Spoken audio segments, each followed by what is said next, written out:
विश्वोत्पत्त्यादिहेतवे तापत्रयविनाशाय श्रीकृष्णाय वयं नमः।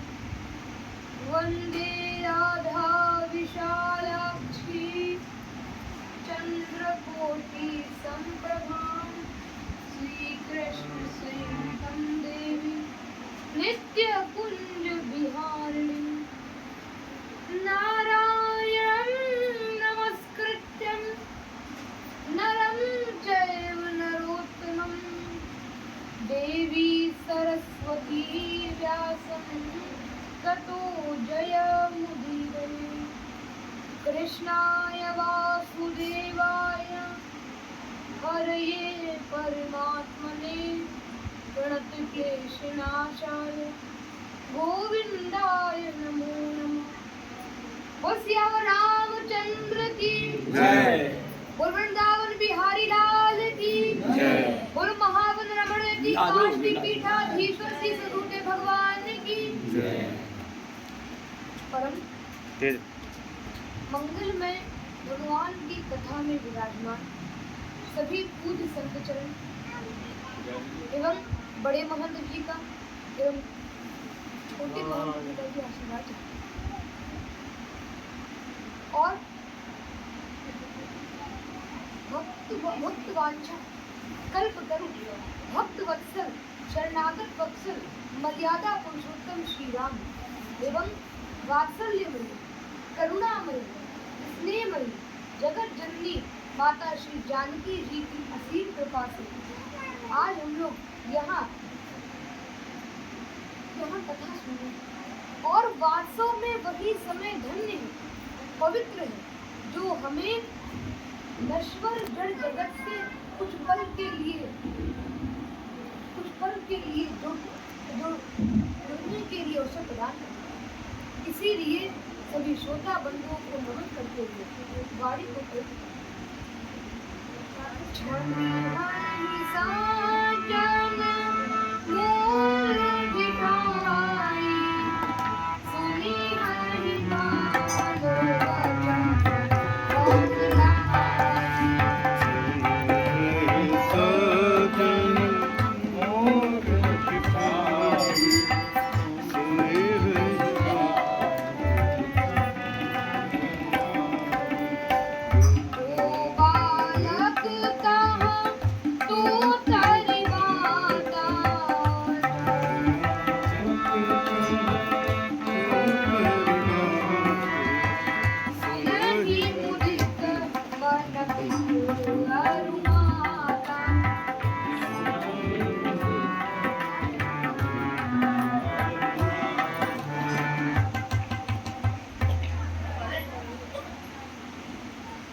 मैं आपको कपिल देवभूति संवाद सुनाने जा रहा हूं। इसीलिए आप लोग उसको ध्यान से सुनिए।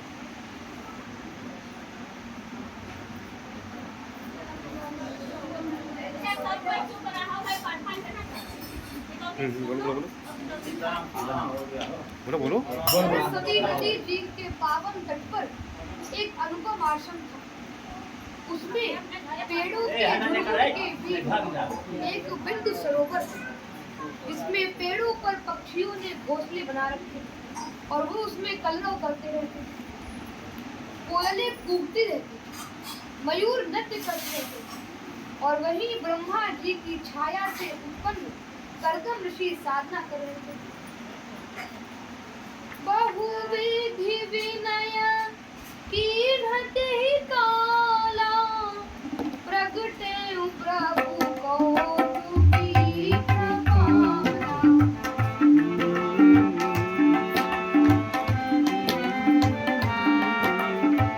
प्रभु विलोकी मुनि नयन जुड़ावे, हुई हरि गाथा प्रिय हर्षाने।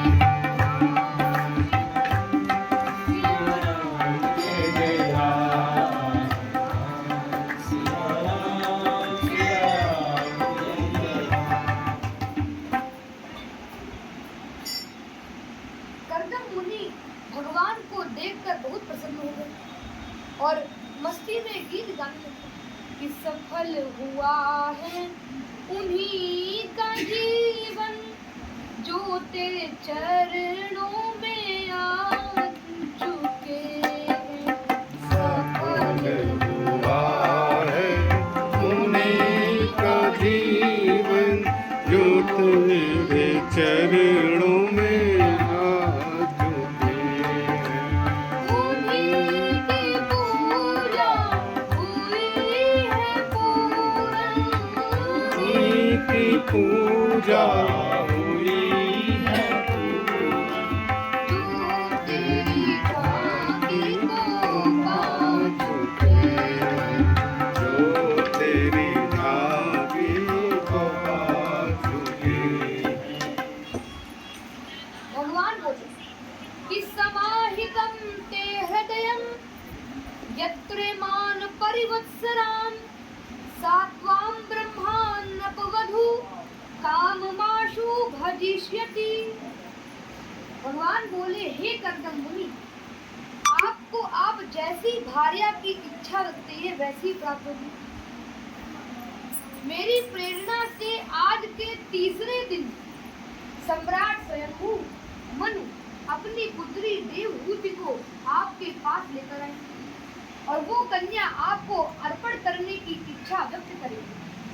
आप उनके साथ गृहस्थ धर्म का पालन करते हुए विहार करें और समय आने पर मैं भी कला रूप में आपका पुत्र बनकर आऊंगा और सांख्य शास्त्र की रचना करूंगा।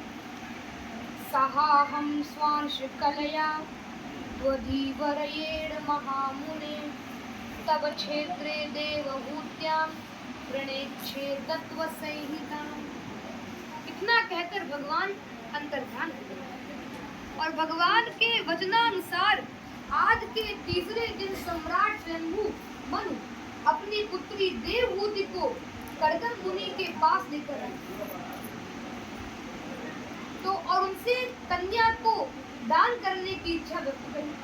तो कर्दम मुनि ने कहा कि मैं आपकी कन्या अवश्य स्वीकार कर लूंगा, लेकिन मेरी एक शर्त है कि एक पुत्र हो जाने के बाद मैं संन्यास ले लूंगा और वन को चला जाऊंगा। तो फिर स्वयंभू मनु जी ने अपनी पुत्री देवहूति और महारानी की आज्ञा लेकर कन्यादान कर दिया। तत्पश्चात महारानी ने समझाया और आशीर्वाद दिया। एक धर्म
समझा बुझाकर महारानी और राजा स्वयंभू मनु जी अपनी राजधानी वर्धिष्मती को चले। अब देवहूति मन वचन कर्म से कर्दम मुनि की सेवा करने लगे, लेकिन कर्दम मुनि अपनी तपस्या में इतना लीन हो गए कि वो विवाह के बाद ही भूल गए कि मेरा विवाह भी हुआ है और समाधि में चले। अब जब देवहूति अकेलेपन से बहुत दुखी हो गई तो मन को संभाल गई। एक शायर कहता है कि गम की अंधेरी रात में ना दिल को बेकरार कर, गम की अंधेरी रात में ना दिल को बेकरार कर, सुबह जरूर आती है, सुबह का इंतजार है। और क्योंकि दुख नहीं आता सदा रहने के लिए, और बात रह जाती है केवल कहने के लिए, बात रह जाती है केवल कहने। और कुछ सालों बाद जब कर्दम मुनि की साधना भंग हुई, उन्होंने देवहूति को देखा तो वो बहुत ही मलिन और कांतिहीन हुए। उनको उन पर बहुत दया आई। उन्होंने देवहूति को पास बुलाकर कहा कि देवी, मैं आपकी सेवा से बहुत ही प्रसन्न हूँ, बताओ आपकी क्या इच्छा है। तो देवहूति बोली, स्वामी, कोई भी स्त्री माँ बनने पूर्ण नहीं है, हमारी भी वही इच्छा है। सजल नयन कहाँ जुग कर जोरी, सजल नयन कहाँ जुग कर जोरी, सुनहु प्राण पति बिनती मोरी, सुनहु प्राण पति बिनती मोरी, पुत्रवती युवती जग सोई, रघुपति भगत जासु सुत होई। तो कर्दम मुनि ने क्या किया, अपनी कल्पना से एक कामद विमान बनाया जो इच्छा अनुसार सब जगह जा सकता था और सभी भोग विलास की वस्तुओं से भरा हुआ था। प्रियायः प्रियमनिवञ्चन् कर्दमो योगमास्थितः, विमानं कामगमशतस्तु रोवा वीरचीकरत्। अब लेकिन वो विमान इतना दिव्य था कि उसमें देवहूति बैठने में संकोच कर रही थी, क्योंकि वो बहुत ही मलिन हो गई थी। तो कर्दम मुनि न्यू हर हेजिटेशन, उनकी भावना को समझ गए और कहा कि हे देवी, आप इस बिंदु सरोवर में जाकर स्नान करो। और जैसे ही वो वहां स्नान करने गई, वहां हजारों कन्याएं प्रकट हुई और उन्होंने देवहूति को दिव्य लेप लगाकर स्नान कराया और दिव्य फेशियल करके नई साड़ी पहनाकर रेडी कर दिया।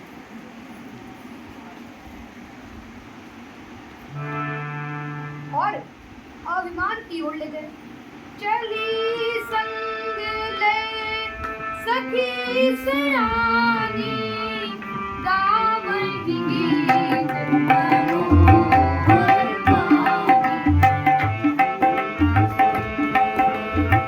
सखी सयानी गावन गीत मनोहर गानी। अब जरा देवहूति जी की सुंदरता को देखिए।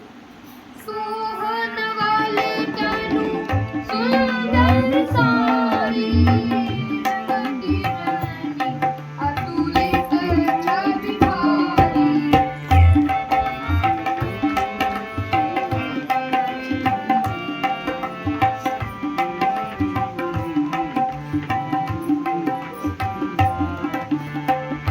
सुंदर गाता सुंदर करनी, छवि ग्रह द्वीप शिखाधन वर, छवि ग्रह द्वीप शिखाधन वर, छवि ग्रह द्वीप शिखाधन करनी। और तब कर्दम मुनि भी एक सुंदर से युवा का रूप बनाकर विमान में जा बैठे और कई वर्षों तक उसी विमान में विहार करते रहे। इसी बीच उनके यहाँ 9 पुत्रियों ने जन्म लिया। अब कर्दम मुनि मन ही मन विचार करने लगे, वारे कर्दम, तुम तो अच्छा फंस गए। आए थे हरि भजन को ओटन लगे तो पास। तो वो माता देवहूति से बोले कि देवी, अब मैं अपनी शर्त के अनुसार वन को जा रहा हूँ। तो देवहूति बोली, स्वामी, ये तो कन्याएं हैं, आपने तो पुत्र होने की बात कही थी। तब कर्दम मुनि को याद आया कि भगवान ने हमसे स्वयं कहा था कि हम आपके पुत्र बनकर आएंगे, इसीलिए वो थोड़ा रुक गए। और कुछ दिनों बाद भगवान स्वयं ही उनके यहाँ कपिल के रूप में प्रकट हुए। बोल कपिल भगवान की जय। गोस्वामी जी ने लिख दिया, देवहूति पुनीता सुकुमारी, तेरर कर दम के प्रिय नारी।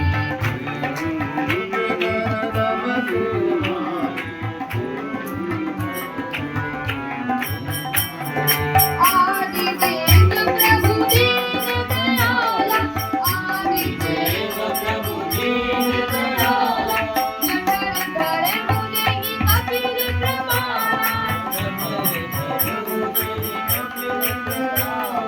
शास्त्र शास्त्र जिने प्रकट बखाना, तत्व विचार निकुंज भगवाना।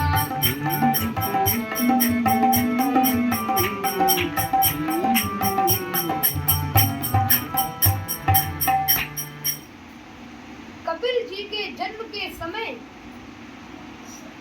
ब्रह्मा जी अपने 9 पुत्रों ऋषियों के साथ उनके दर्शन करने के लिए आए थे। उस समय वैसे ब्रह्मा जी के 10 पुत्र हैं, लेकिन उस समय नारद जी उनके साथ नहीं आए।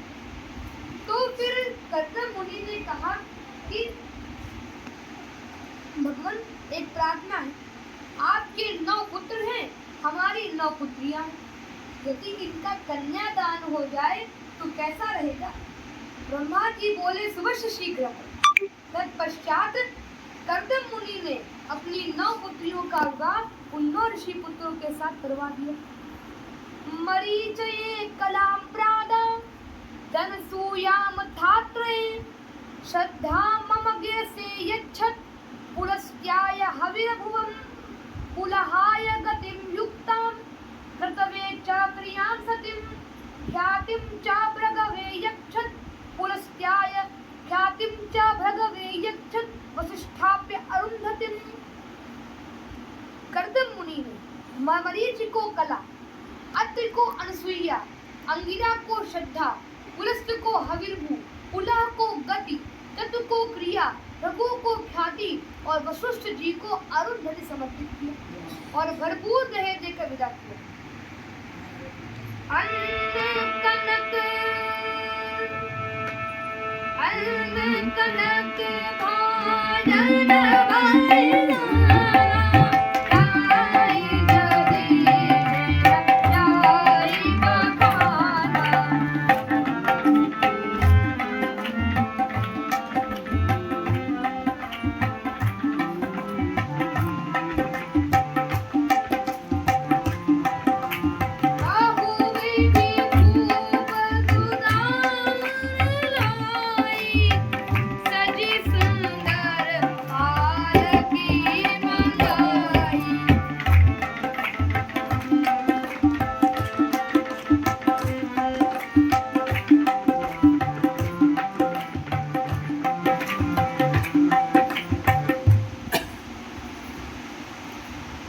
अब विवाह कार्य के उपरांत एक दिन कर्दम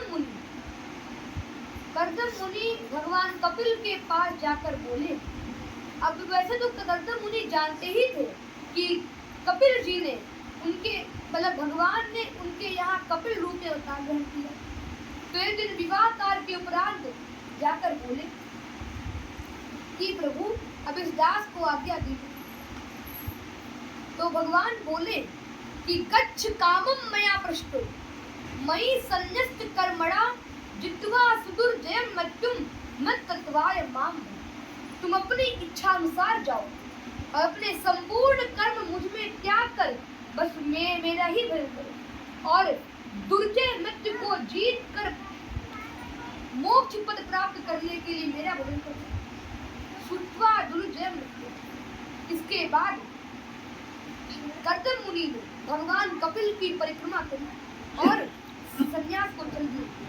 बोल कपिल भगवान की जय, बोल कर्दम मुनि की जय। एक दिन क्या हुआ कि कपिल भगवान शांत से अनिवृत्त होकर शांत से बैठे थे। One day Kapil was sitting peacefully.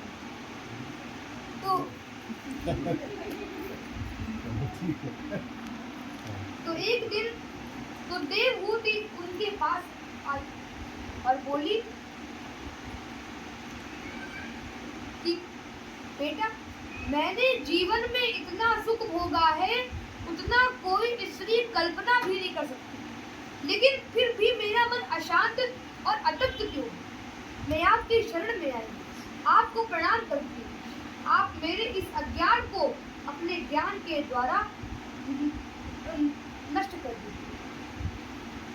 तम स्वागताहं शरणं शरण्यं स्वभृत्य संसारतरोः कुठारं।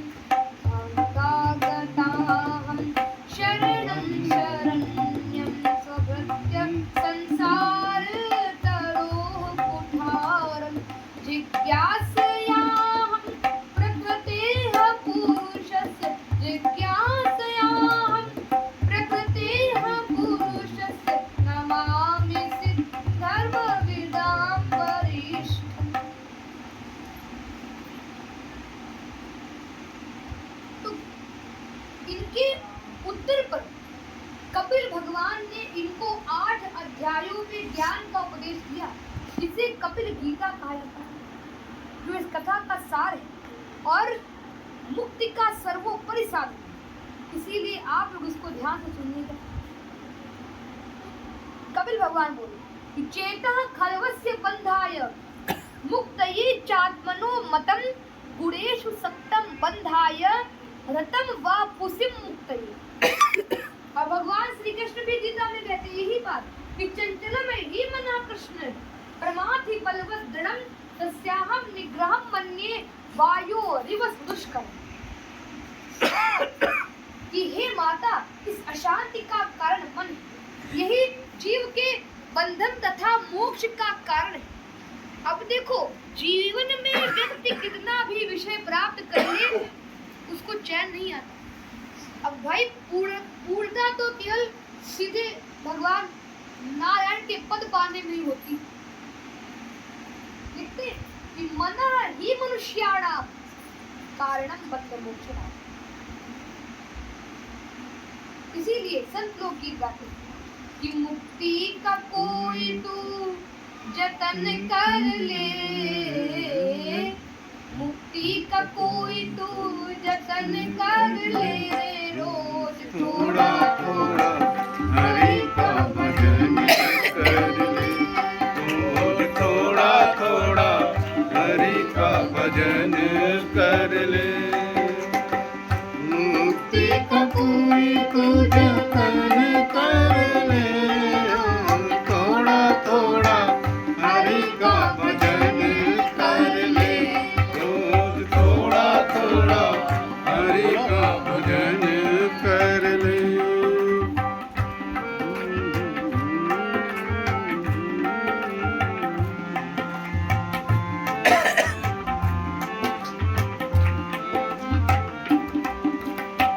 भक्ति करेगा तो बड़ा ही सुख पाएगा, भक्ति करेगा तो बड़ा ही सुख पाएगा, भक्ति से आत्मा का मैल धुल जाएगा, भक्ति से आत्मा का मैल धुल जाएगा, आत्मा के साथ साथ मन कर ले, आत्मा के साथ साथ मन कर ले, रोज थोड़ा थोड़ा हरि का भजन कर ले, रोज थोड़ा थोड़ा हरि का भजन कर ले।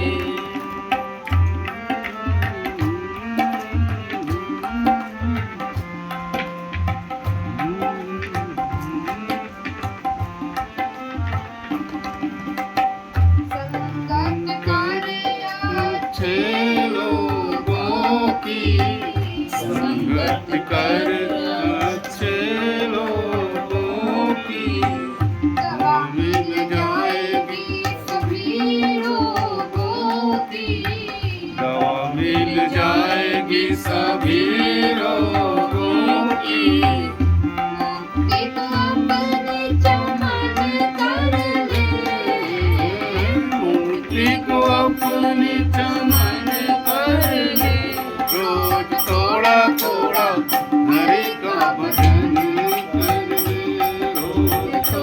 थोड़ा हरि का भजन कर ले। भजन कर ले, भजन कर ले।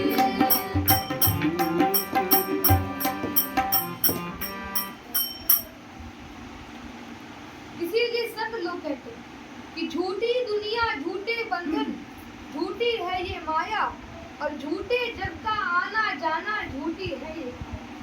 कबीरदास जी भी कहते कि मन की गति है अटपटी, झटपट लखे न कोय, जो मन की खटपट मिटे तो चटपट दर्शन हो। इसीलिए माता देवहूति ने पुनः पूछा कि बेटा भगवान में मन लगे कैसे? यही तो मुख्य कारण है। इसके लिए सबसे पहले संतों की संगति करना चाहिए। वे भगवान की कथाएं सुना सुनाकर तुमको प्रभु की ओर मोड़ देंगे, तुम्हारा भगवान से परिचय करा देंगे।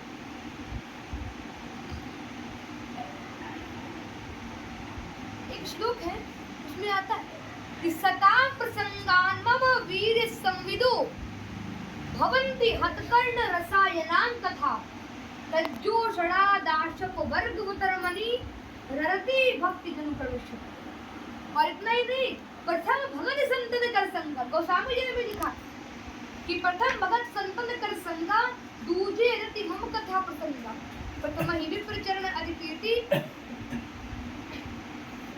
निज निज कर्म निज सुतमि। इसीलिए सबसे पहले हम लोग को संतों की संगति करनी चाहिए। और फिर देवहूति ने पूछा कि बेटा सच्चे संतों की पहचान क्या है? तो कपिल भगवान बताते हैं कि तितिक्षव कारुणिका सुहृदो सर्व देहिनाम अजात शत्रव शांता साधवा साधभूषण। साधु बहुत सहनशील, दयालु, संतोषी स्वभाव के होते हैं और वो भगवान के भक्त भी होते हैं। गोस्वामी जी भी लिखते हैं कि कोमल चित्त दीन पर गाया,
और इसीलिए संतों की संगति करना चाहिए। वे भगवान की कथाएं सुना सुनाकर तुम्हारा भगवान से परिचय करा देंगे और फिर भगवान से प्रीति हो जाने पर मन में भक्ति उत्पन्न हो सकती है।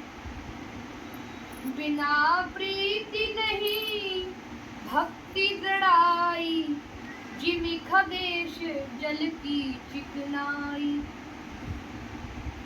और बिन परतीत होत नहीं प्रीति, बिन परतीत होत नहीं प्रीति।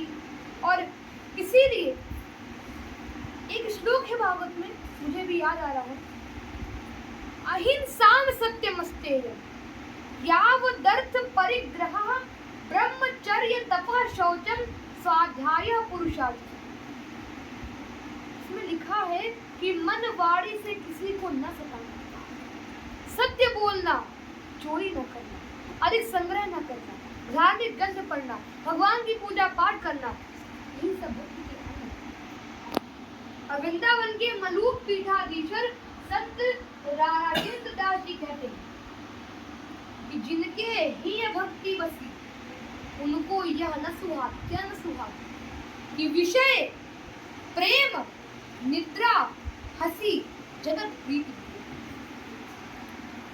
इसके बाद कपिल भगवान ने अष्टांग योग यम नियम ध्यान धारणा और समाधि का वर्णन किया। इसमें मानसिक पूजा का बड़ा महत्व है। हमारे रमण देव जी के महावन काशी पीठाधीश्वर परम पूज्य श्री सद्गुरुदेव भगवान अपने उपदेशों में मानसिक पूजा का बड़ा महत्व देते हैं, जो इससे मन शीघ्र एकाग्र हुआ था और बिना कहीं गए बिना कुछ खर्च किए मानसिक पूजा का पूरा खर्च। अब देखो इसके बाद कपिल भगवान ने मानसिक पूजा की विधि बताई। एकांत स्थान पर बैठकर पवित्र होकर आसन को शुद्ध करके प्राणायाम पूरक कुंभक रेचक के द्वारा चित्त को स्थिर करके मन में भगवान की काल्पनिक मूर्ति का ध्यान करें। फिर भगवान को स्नान कराएं, चंदन लगाएं, वस्त्र पहनाएं, आभूषण पहनाएं।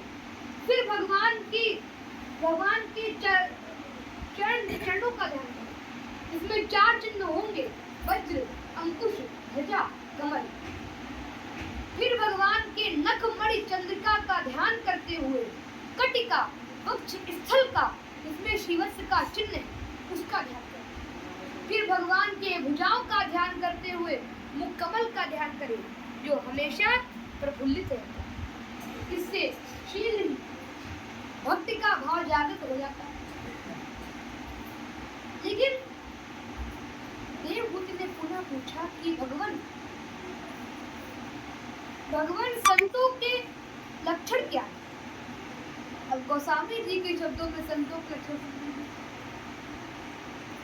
मम गुण गावत पुलक शरीरा गद गद बहनीरा काम आदि मद दम्भ न जाके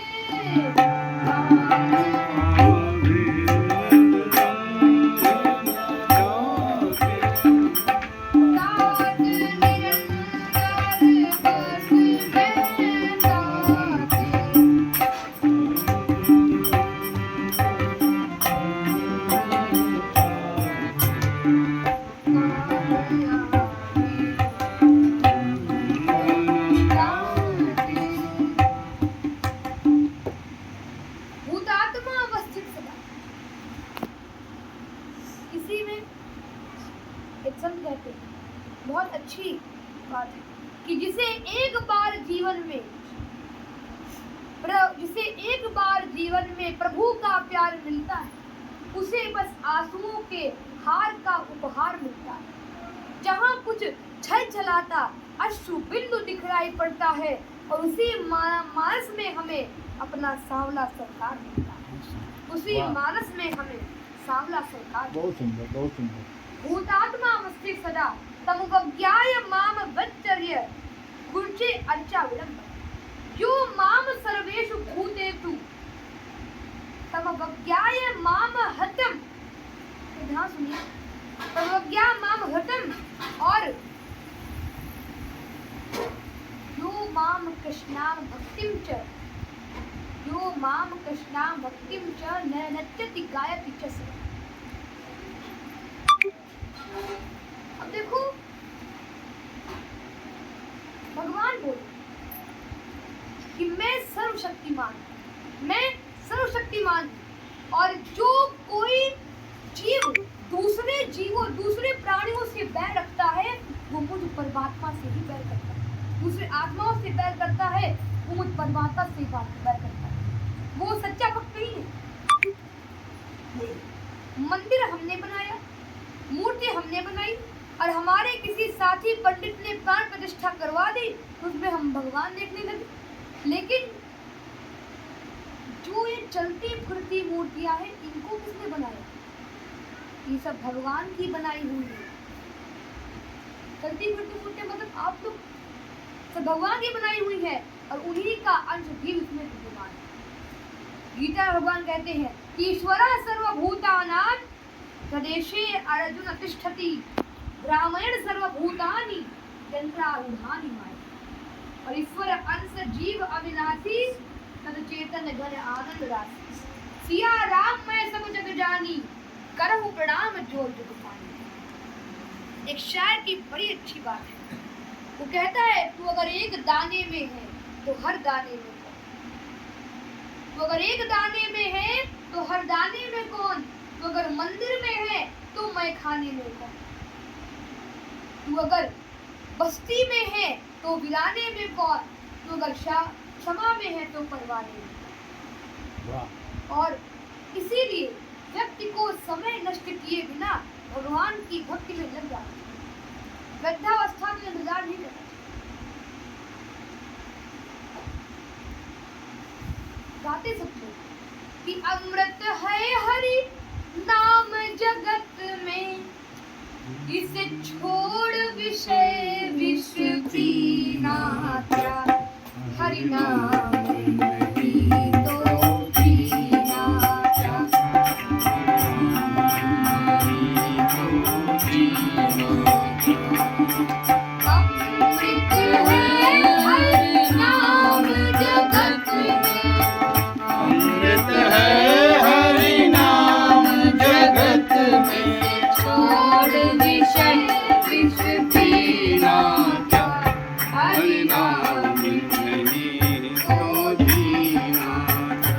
हरि नाम नहीं तो जीना क्या।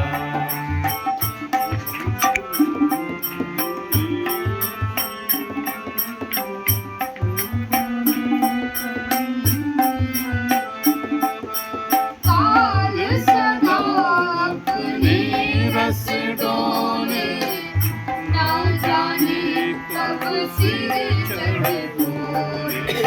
काल सदा अपने रस डोले, ना जाने कब सिर चढ़ बोले। इसीलिए हरि का नाम जपो निस्वासर, हरि का नाम जपो निस्वासर, इसमें अब बरस महीना क्या, हरि नाम नहीं तो जीना क्या, हरि नाम नहीं तो जीना।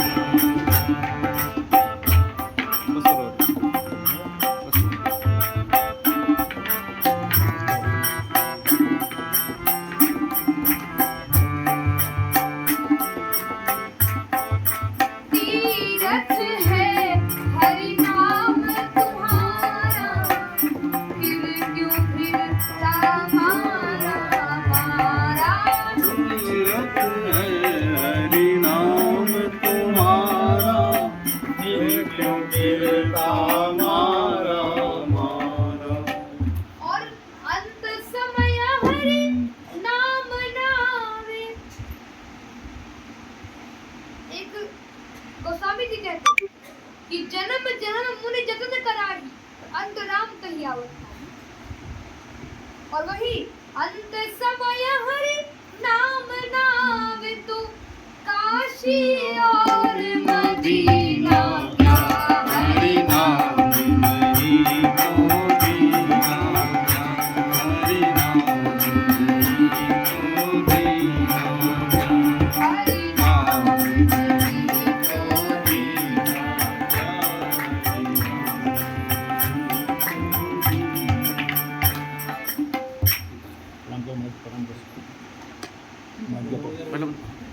ये तो साक्षात व्यास ही उत्पन्न हुए। जी महाराज आप कृपा इधर इधर इधर मार हो गया था पिता कर दीजिए अभी महाराज जी प्रसाद दे खाली पसाली सारा खाली पसाली हाँ बोलिए ना प्रसाद होते रहेंगे। जय सीताराम सीताराम सीताराम जय सीताराम जय सीताराम